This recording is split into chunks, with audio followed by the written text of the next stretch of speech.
M Kumar mathematics classes.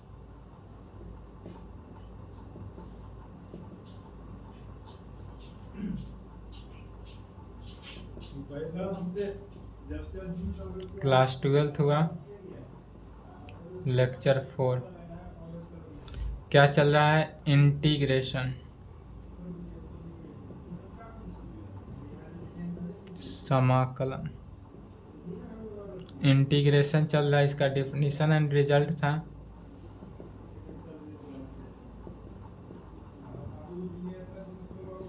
कहाँ तक हुआ था? 9 नंबर तक हुआ था डेफिनेशन एंड रिजल्ट। स्टैंडर्ड 4 तक हो गया था। स्टैंडर्ड 4 तक के सभी फार्मूला याद हो गया। फार्मूला याद होना चाहिए, नहीं तो नहीं बनेगा। 10 नंबर पॉइंट लिखेंगे। Method of integration, method of integration. Method of integration क्या है? तो इंटीग्रेशन को सॉल्व करने का कितना मेथड है? तो 3 प्रकार से इंटीग्रेशन को सॉल्व किया जाता है। कितने मेथड है? 3 मेथड। तो कहेंगे there are 3 method through, there are 3 method to integrate the given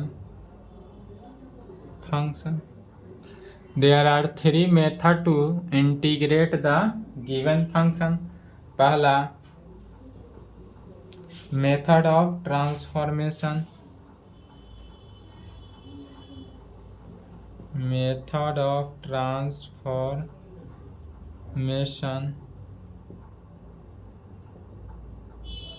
दूसरा में लिखेंगे integration by substitution, integration by substitution, integration by substitution. And तीसरा इंटीग्रेशन बाय पार्ट।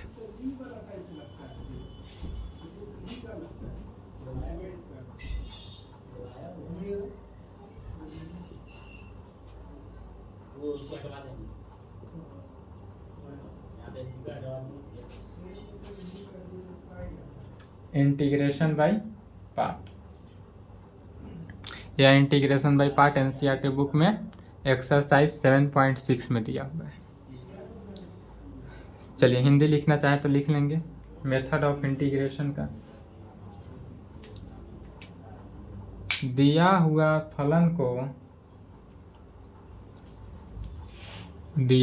फलन को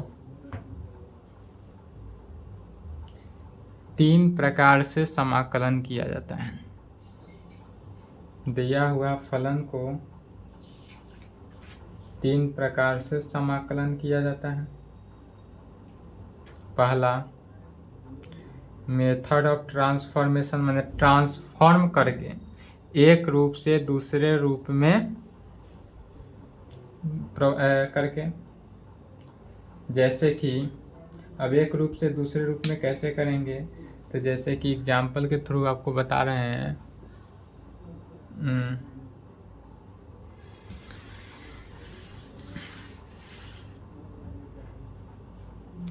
जैसे कि अगर हमको यहाँ पर लिख लेंगे and it is denoted by I. Integration को आई से डिनोट किया जाता है, तो इट इज डिनोटेड बाय आई लिख लेंगे। हिंदी में कहेंगे इसे इन समाकलन को आई से सूचित किया जाता है। समाकलन को आई से सूचित किया जाता है। जैसे कि मान लेते हैं एग्जाम्पल में, अगर हमारे पास आई इंटीग्रेशन दे दे साइन स्क्वायर थीटा का इंटीग्रेशन, तो साइन स्क्वायर थीटा का इंटीग्रेशन कैसे निकलेगा? तो फॉर्मूला तो कोई नहीं है। साइन थीटा का इंटीग्रेशन जानते हैं, साइन स्क्वायर थीटा का नहीं जानते हैं। तो इसको क्या करते हैं? ट्रांसफॉर्मेशन करते हैं। सबसे पहले इसको ट्रांसफॉर्मेशन करेंगे। कैसे? तो साइन स्क्वायर थीटा को फॉर्मूला, फिर चल जाना है ट्रिगोनोमेट्री क्लास 11th। अब यहाँ पर क्या आया? क्लास 11th का ट्रिगोनोमेट्री। इसीलिए बोले थे जब ट्रिगोनोमेट्री 11th में पढ़ा रहे थे तो बोले थे आपको कि ट्रिगोनोमेट्री का यूज है, ट्रिगोनोमेट्री का लेक्चर कंप्लीट कर ले। अब आप किए कि नहीं ये तो नहीं जानते हैं, लेकिन इसीलिए बोले थे कि ट्रिगोनोमेट्री का फार्मूला यूज पड़ेगा। तो साइन स्क्वायर कौन सा formula, 1 minus cos 2 theta is equal to 2 sine square theta, अर्थात 1 minus cos 2 theta divided by 2 is equal to sine square theta. यही फार्मूला यूज करेंगे। तो साइन स्क्वायर थीटा की जगह पर क्या करना है, 1 minus cos 2 theta by 2, 1 minus cos 2 theta divided by 2 into D theta. Integration class 11th के ट्रिगोनोमेट्री के फार्मूला से यह लिख लिए है ना। यह क्या हुआ, ट्रांसफॉर्मेशन हुआ। यह पहला स्टेप हुआ ट्रांसफॉर्मेशन। अब दूसरा स्टेप में क्या हो जाएगा, सब्स्टिट्यूशन। सब्स्टिट्यूशन में क्या होगा कि दोनों को सेपरेट करना है। जैसे कि 1/2 तो कॉमन आ गया बाहर सब्स्टिट्यूशन में,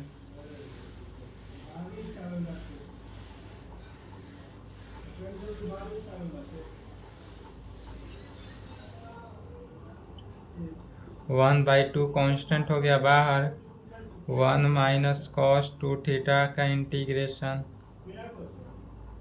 फिर इसको अलग अलग किए तो इसी को नाम पड़ता है सब्स्टिट्यूशन। अब जैसे 1/2 तो कांस्टेंट, इसको मल्टीप्लिकेशन करके अलग अलग कर दिए तो यही क्या हो गया, सब्स्टिट्यूशन का।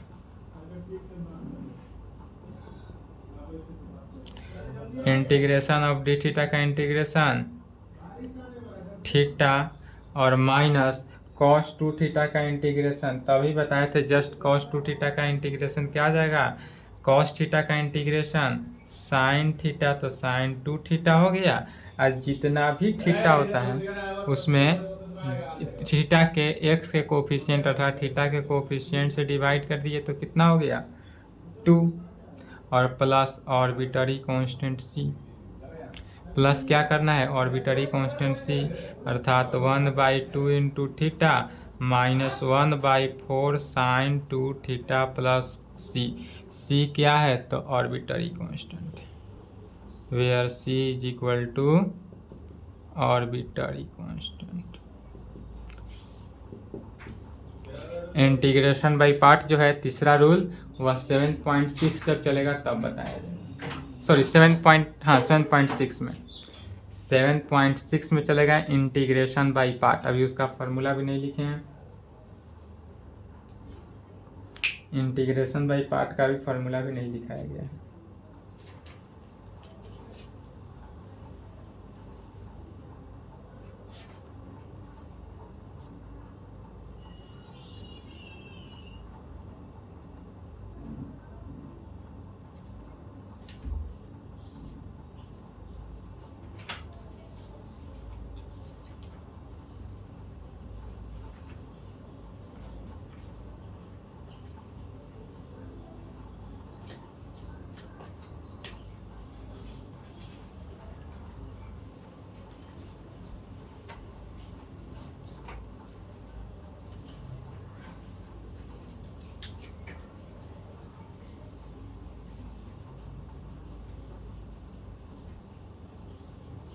चलिए लिख लिए।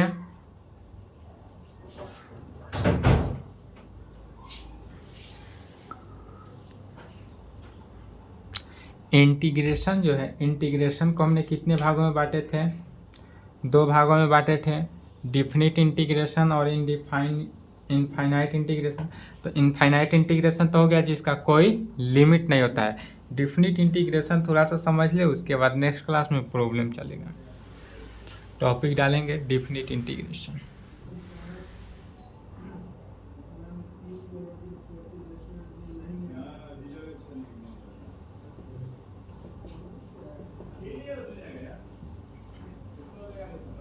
डिफिनिट इंटीग्रेशन हिंदी होता है,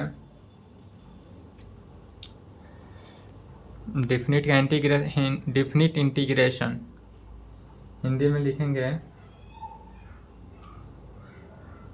पूर्ण समाकलन। पूर्ण समाकलन कहेंगे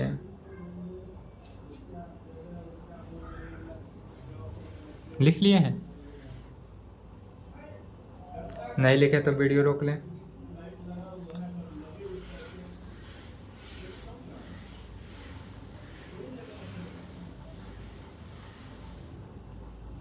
The definite integration of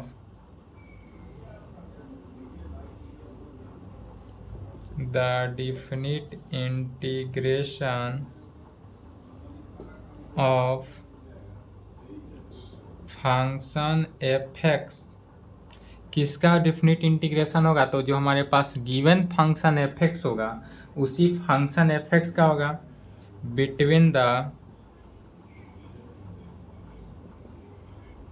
between the limits form a to b। इसमें जो लिमिट का फॉर्म होगा वह a टू b होगा is defined by it denoted by जैसे कि क्या लिखे, the definite integration of function f(x) between the limits from a to b होगा। जैसे कि अभी तक हम जानते हैं इंटीग्रेशन फंक्शन ऑफ f(x) का इंटीग्रेशन होता है इस प्रकार। फंक्शन f(x) का इंटीग्रेशन तो जानते ही हैं। इसमें क्या लगाना है? Definite integration. तो डिफिनिट इंटीग्रेशन जहाँ रहे वहाँ पर क्या आ जाएगा? लिमिट आ जाएगा। तो लोअर a से b यह जाएगा a टू b, इसको बोलते हैं लोअर लिमिट, इसको बोलते हैं अपर लिमिट। तो सबसे पहले लोअर लिमिट को लिखा जाता है, बाद में अपर लिमिट को लिखा जाता है। यह नीचे वाले को कहेंगे डेट इज, जहाँ ए जो है कहेंगे that is A is called lower limit. A क्या है? तो ए जो है वह लोअर लिमिट है and b is called upper limit. b जो हो गया क्या हुआ? अपर लिमिट हुआ। तो सबसे पहले ऑलवेज यह ध्यान देंगे, ऑलवेज लोअर लिमिट को पहले लिखते हैं, अपर लिमिट को बाद में लिखते हैं। लोअर लिमिट जो है वह नीचे होता है इंटीग्रेशन के साइन पर और अपर लिमिट ऊपर होता है। यह लेकिन इंटीग्रेशन के चिन्ह पर दिया जाता है, ये नहीं कि इंटीग्रेशन से इधर उधर देंगे। अब इस इंटीग्रेशन को इवैल्यूएट अर्थात सोल्व कैसे करते हैं? तो कहेंगे टू इवैल्यूएट डिफिनिट इंटीग्रेशन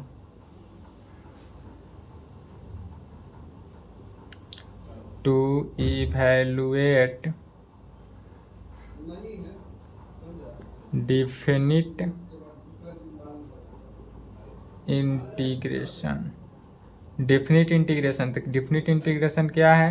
तो फंक्शन ऑफ f(x) का इंटीग्रेशन जो a टू b हो, लोअर लिमिट a और अपर लिमिट b से।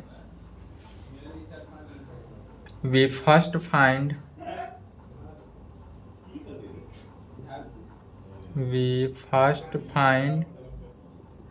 इट्स indefinite इंटीग्रेशन, नहीं वीडियो में कट गया है, इंटीग्रेशन है, ठीक है। We first find its indefinite integration.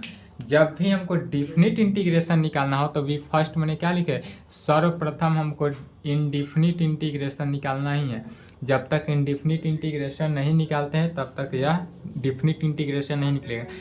Definite integration निकालने के लिए सर्वप्रथम इनडेफिनिट इंटीग्रेशन निकालेंगे और जहाँ पर इनडेफिनिट इंटीग्रेशन का आंसर आता था वहाँ पर क्या करना है कि लिमिट उसके बाद लगा देना है। तो कहेंगे that is function of f(x) into dx का इंटीग्रेशन। अर्थात सबसे पहले क्या करना है? फंक्शन का इंटीग्रेशन निकालना है। यह जो फंक्शन है उस फंक्शन को क्या करना है? पहले इंटीग्रेट करना है। अर्थात जब इस फंक्शन को इंटीग्रेट करते हैं एक, तो क्या प्राप्त होता है? फंक्शन f(x) का इंटीग्रेशन यदि φx प्लस c आता है, φx प्लस c के फॉर्म में, यहाँ पर c क्या है? तो c आर्बिट्ररी कांस्टेंट है। चलिए यहाँ तक लिखे तो सबसे पहले where c is equal to arbitrary constant, C जो है वह आर्बिट्ररी कांस्टेंट है। फाइव एक्स प्लस प्लस के बाद सी है, वीडियो में कट गया है, दिखा देते हैं, दो गो वीडियो में कटा हुआ है।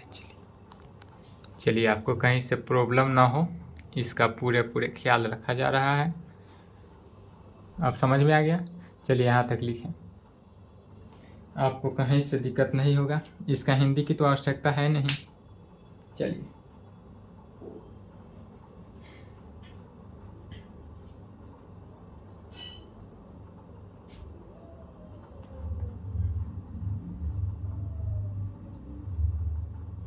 यह डिफिनिट इंटीग्रेशन का सिर्फ लैंग्वेज परिभाषा जानकारी दे रहे हैं, लेकिन अभी प्रॉब्लम सबसे पहले इंडिफिनिट इंटीग्रेशन पर चलेगा।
चलिए यहाँ तक लिख लिए।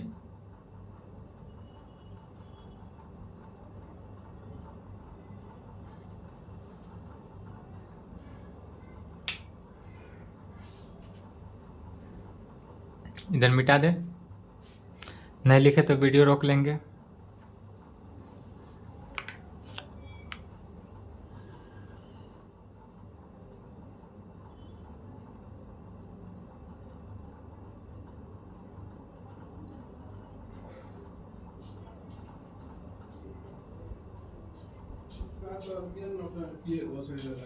चलिए तो अब यहाँ तक कंप्लीट हो गया। अब इसके आगे देखते हैं, कहेंगे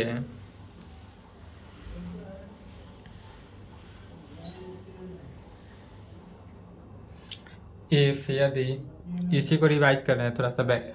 इफ यदि हमारे पास इंटीग्रेशन किसका हो, फंक्शन ऑफ एफ एक्स का इंटीग्रेशन फाइव एक्स प्लस सी में आ रहा था। फाइव एक्स प्लस सी, सी तो यहाँ पर आर्बिट्ररी कांस्टेंट है और इसको लिखना एकदम जरूरी है।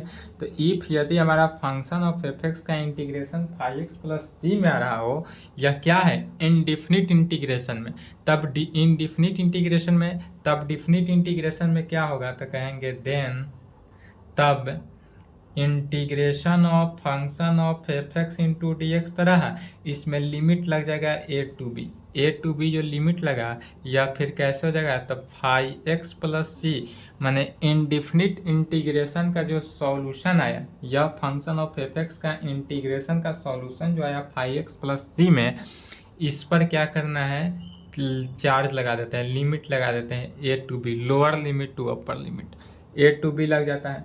अब lower limit to upper limit कैसे रखते हैं, तो एक्स के जगह पर सबसे पहले आप ध्यान देंगे, यही समझने वाली बात है कि सबसे पहले lower limit to upper limit लिखा जाता है, लेकिन जब क्वेश्चन बनाएंगे इनडिफिनिट इंटीग्रेशन को सॉल्व करके आंसर लाएंगे, वहाँ पर डिफिनिट इंटीग्रेशन में लिमिट डालते हैं। तो जब भी लिमिट डालेंगे तो सबसे पहले अपर लिमिट को डालते हैं, लिमिट डालने में गलती नहीं करेंगे, लिमिट डालने में अपर लिमिट को डालेंगे और तब माइनस, बीच में क्या होता है, बीच में माइनस होता है, अब तब लोअर लिमिट, और ऐसे लिखने में पहले लोअर लिमिट को लिखेंगे तब अपर लिमिट को। तब इसका लिमिट अगर जब सॉल्व करेंगे तो कैसे सॉल्व करेंगे, तो एक्स के जगह पर पहले बी को, माने लोअर अपर लिमिट को पहले लिखेंगे। तो यह हो जाएगा अपर लिमिट पहले लिखाएगा, माने फाइव बी प्लस सी, फाइव बी प्लस सी में तो हुआ, यह जो हुआ क्या हो जाएगा, 5b प्लस सी में, अब बीच में होता है क्या, माइनस, यहाँ जो जितने भी x के टर्म रहे, x के टर्म में क्या करना है, अपर लिमिट को लिखना है। अपर लिमिट लिखने के बाद बीच में माइनस लगाएंगे, तब क्या करेंगे, लोअर लिमिट को लगाएंगे, minus lower limit. Lower limit में क्या हो जाएगा, 5a प्लस सी, माइनस से मल्टीप्लाई कर देते हैं तो 5b प्लस सी माइनस 5a माइनस सी, और यही जो है c से c कैंसिल आउट हो जाता है, यानी कि आर्बिट्ररी कांस्टेंट जो है वह क्या होता है, डिफिनिट इंटीग्रेशन में कैंसिल हो जाता है। तो डिफिनिट इंटीग्रेशन में आर्बिट्ररी कांस्टेंट कहाँ गायब हुआ था, यह समझ गए। कांस्टेंट गायब कैसे होता है, तो जब upper limit minus lower limit करते हैं तब उस कंडीशन में क्या होता है, आर्बिट्ररी कांस्टेंट जो है वह कैंसिल हो जाता है। इसलिए हमको क्या बचता है, तो 5b माइनस 5a, और यही हमारा क्या हो जाता है, आंसर डिफिनिट इंटीग्रेशन में। और यह जो डिफिनिट इंटीग्रेशन का आंसर आता है वह एग्जैक्ट आता है। यह आपको क्या होना चाहिए, आपका आंसर, मेरा आंसर और बुक का आंसर तीनों आंसर मैच करेगा, लेकिन इनडिफिनिट इंटीग्रेशन में मैच नहीं करेगा तो भी सही है, मैच किया तो भी सही है, लेकिन अगर डिफिनिट इंटीग्रेशन में आंसर मैच नहीं करता है तो ज़रूर कहीं ना कहीं गड़बड़ी है। ठीक है, यह आंसर एग्जैक्ट आता है, लिखा नहीं जाता एग्जैक्ट, सिर्फ समझा रहे हैं, एग्जैक्ट आंसर आता है।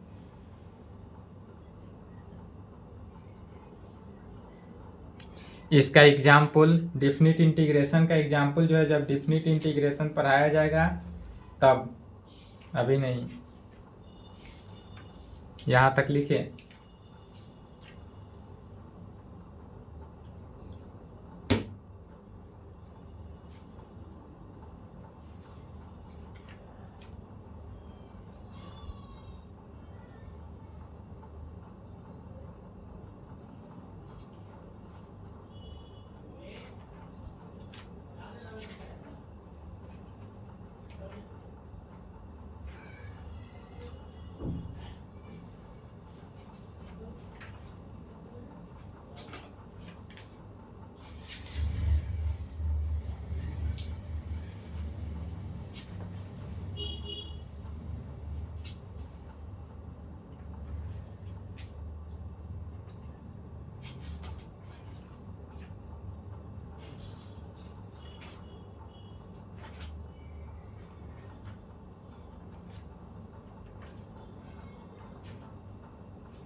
चलिए लिख लिए।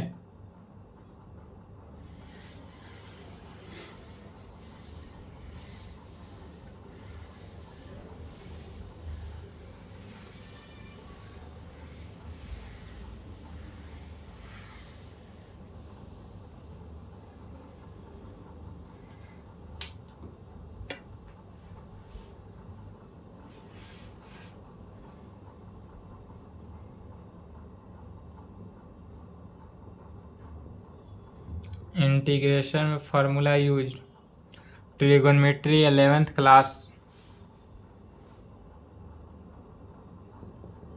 Sign 2 theta is equal to 2 sine theta into cos theta.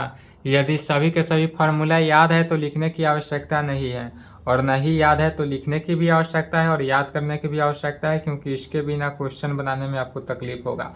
और सिर्फ ट्रिगोनोमेट्री ही नहीं, अपितु इसके साथ साथ आपको 12th क्लास का डिफ्रेंसिएशन का भी ऑल फार्मूला याद होना चाहिए। डिफ्रेंसिएशन का ऑल फार्मूला चूँकि जस्ट पहले क्लास में लिखा गया है लेक्चर 3 में, इसलिए आज नहीं लिखेंगे।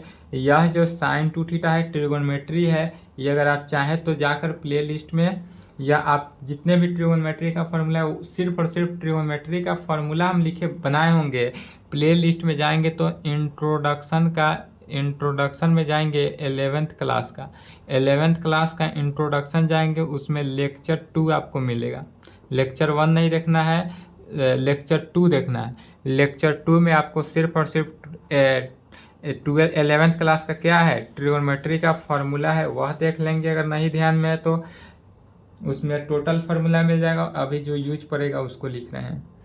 तो चलिए इसको लिख ले। Sine 2 theta is equal to इतना, cos 2 theta is equal to cos square theta minus sine square theta, या इसी को क्या लिखते हैं 1 माइनस 2 साइन स्क्वायर थीटा, या 2 cos square theta minus 1।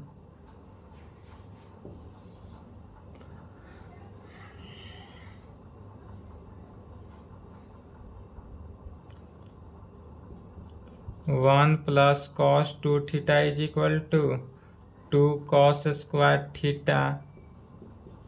Cos square theta का यूज अधिकतर पड़ेगा 1 plus cos 2 theta divided by 2।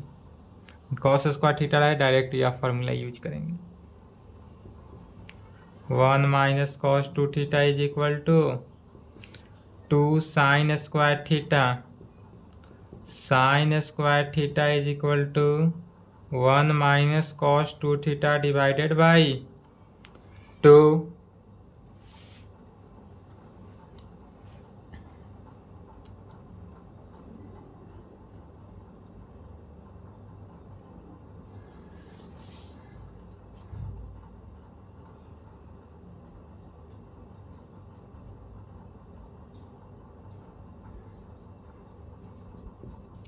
Sine theta is equal to 2 sine theta by 2 into cos theta by 2।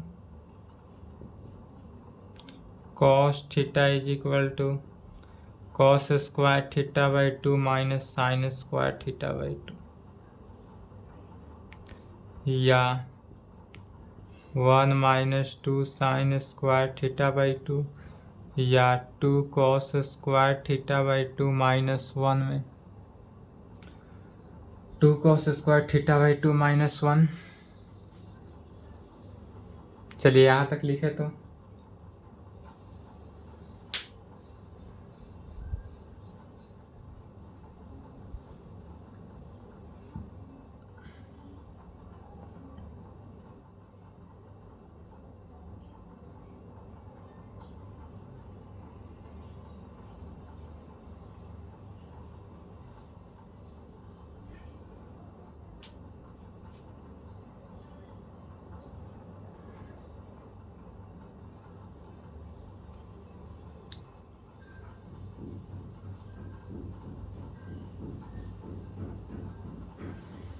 लिख लिए।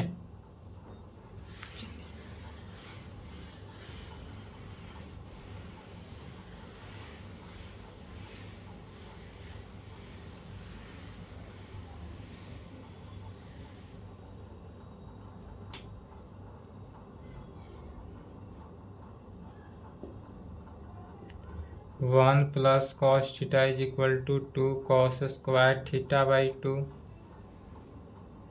अर्थात cos square theta by 2 is equal to 1 plus cos theta by 2, 1 minus cos theta is equal to 2 sine square theta by 2, अर्थात sine square theta by 2 is equal to 1 minus cos theta by 2 divided by 2। इतना ही formula को याद करना है और question बनाना है, इतना ही से बन जाएगा। नेक्स्ट क्लास यानी कल के क्लास में क्या चलेगा, problem on integration. Problem on integration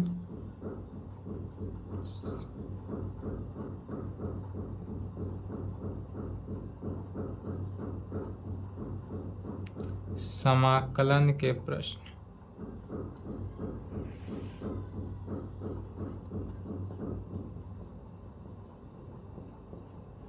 NCERT book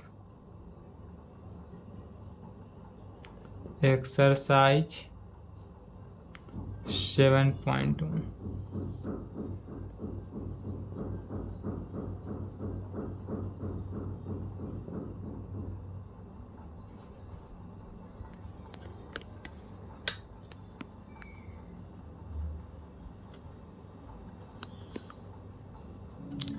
next class में चलेगा प्रॉब्लम ऑन इंटीग्रेशन। इंटीग्रेशन का सवाल चलेगा एनसीईआरटी बुक से।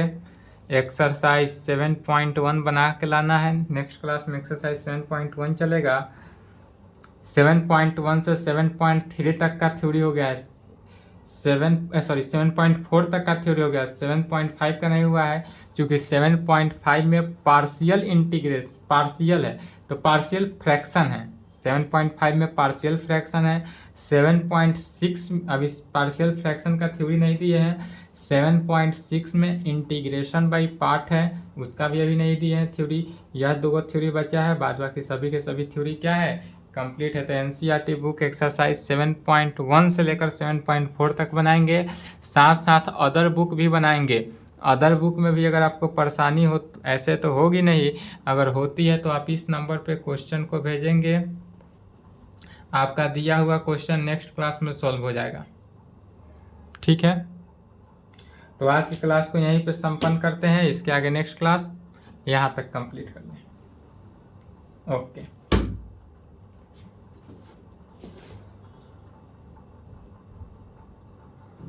चलिए यहाँ तक लिख लें।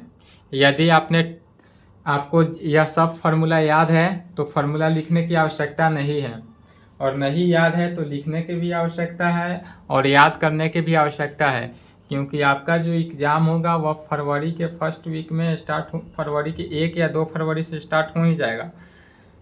तो एग्ज़ाम के टाइम तैयारी नहीं करना है, एग्ज़ाम से पहले से तैयारी कर जाता है।